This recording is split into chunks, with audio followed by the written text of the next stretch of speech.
The New York Liberty defeated Diana Taurasi and the Phoenix Mercury in a close battle. Let's talk about it here on the Light It Up Liberty podcast.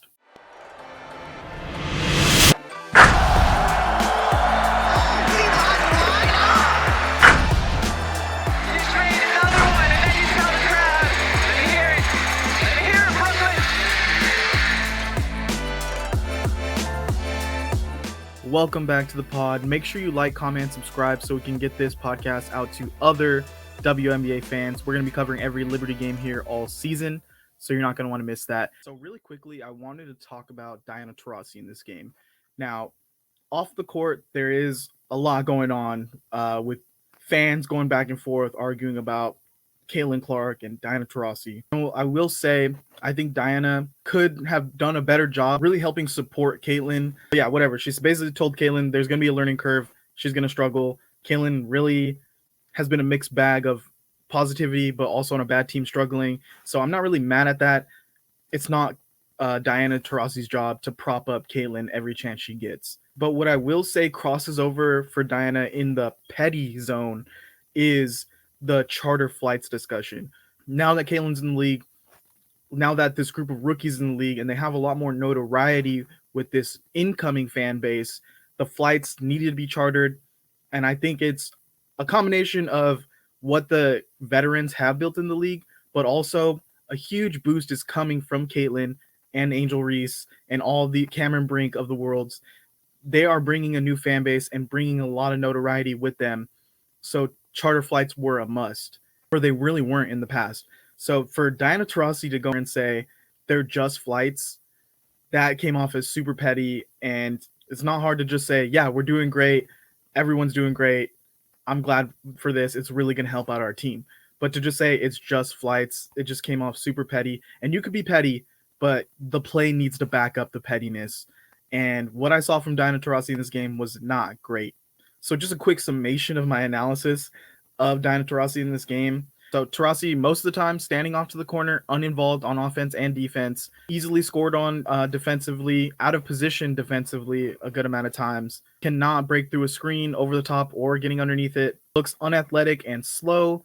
It really is a liability on defense that they're trying to hide by putting her on the wing in the corner, and really not a threat, a dangerous threat offensively. Yes, she can score. She was 4 for 10. I think she made 3 3-pointers. She ended with 14 points, and that's great. She can score in this league still, but she cannot drive and hit a layup. It really doesn't garner any double teams anymore or anything. And if she doesn't hit threes, that really takes away a lot of her assets on offense, as we saw in the previous game of Diana Taurasi before this Liberty game. And so I'm not trying to bash her so much in saying that she's a terrible player now. I think she is still good. She can contribute, but she's not this amazing star player that she once was. She's more of a role player.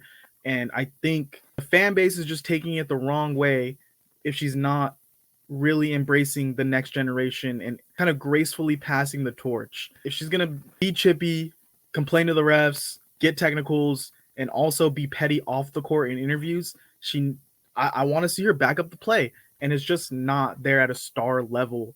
So, yeah, she's going to get bashed online because people are going to see her missing bad shots, missing layups, getting burnt defensively, and they're going to go at her.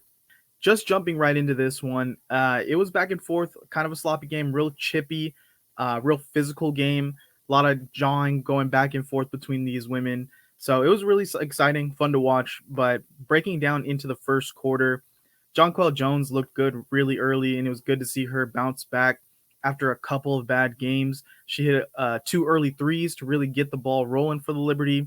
And actually early in this game, Ionescu, Lainey Hamilton, Jonquel Jones, and Vandersloot were hitting threes for the Liberty. And that's really when I think this Liberty team is at their best, when they're playing solid defensively, creating turnovers, and just letting those threes fly. All 5 starters on their team can hit 3-pointers. So when they're able to do that and then let Breanna Stewart cook wherever on the court, let Ionescu cut to the basket, create her shots, get open on the pick and roll for 3. We saw all of that in this game. And the Liberty offense really looked like they were getting back to where they were when they were dominating in the early games of the season. So Liberty got a quick 10-point lead off an 11-0 run. Then Breanna Stewart started scoring a little bit more, and they built on that. And just touching on the Mercury, their offense looked kind of stagnant. There was a lot of standing around. They weren't really able to penetrate early in this game. They were having difficulty just getting into the lane, and shots weren't falling. And the Mercury did hit some threes at the end of the quarter to cut it to 11. And I was thinking, okay, 11 points. You didn't let this one get too far away from you. Maybe you could recoup in the second, really cut down the lead, and then make a push in the second half. Yeah, they had some bad turnovers. They had some bad shots, but it looked like they were going to be within striking distance. And then Ionescu hits a three, and Stewart hits a shot, and then the lead's back up to 15 before you know it. And the momentum for the Liberty didn't really carry into the second quarter.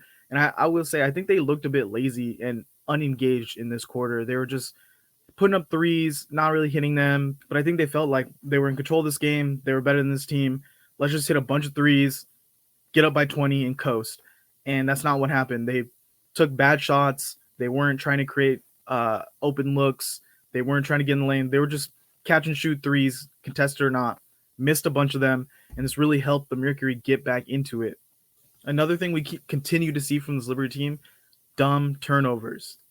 They just get unengaged mentally. Like, I don't know what goes on with them where they just, for lulls in this game, in other games too, where they just make bad passes. They're throwing it out of bounds.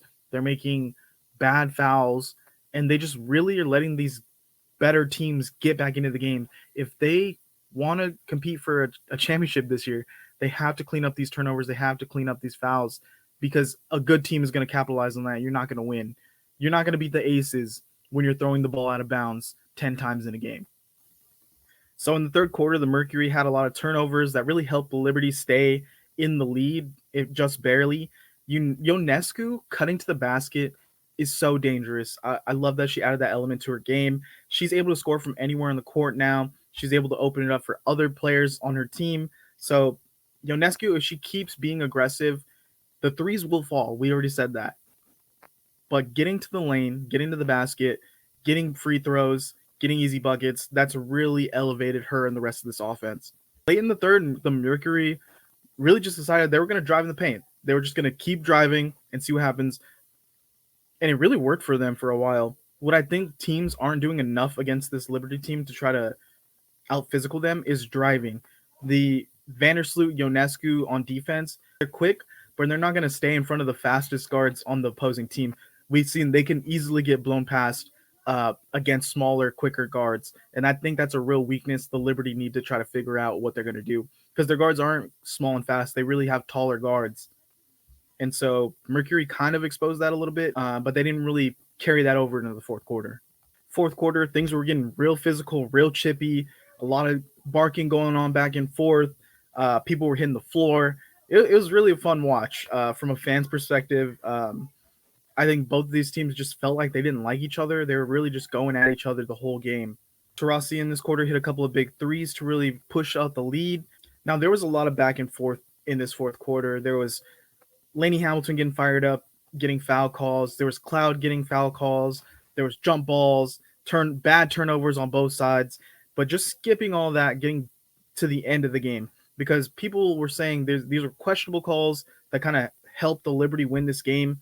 And you could say there was a couple questionable. I think at the end of the day, most of them are right. And you're going to get some 50-50 calls in any game at the end of the game. But what really lost the Mercury this game, Clea Copper whiffs a wide open, maybe not wide open, but a very makeable layup to go up one.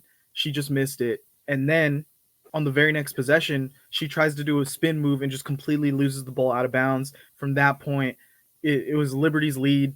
They hit a couple free throws and they win the game. So I think it was a great performance from Copper. Some mistakes at the end.